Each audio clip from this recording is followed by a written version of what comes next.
Hey, what's up guys? So our topic for today is how to update your iTunes. So let's get started. First, go to edit and click this preference, and after that go to advanced and always check for new software updates automatically. Check that and then hit OK. And for the last step is the Microsoft Store, where you can check if there is an update. Just click this search button and find iTunes.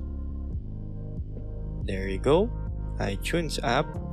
So in this page you can see if there is an update.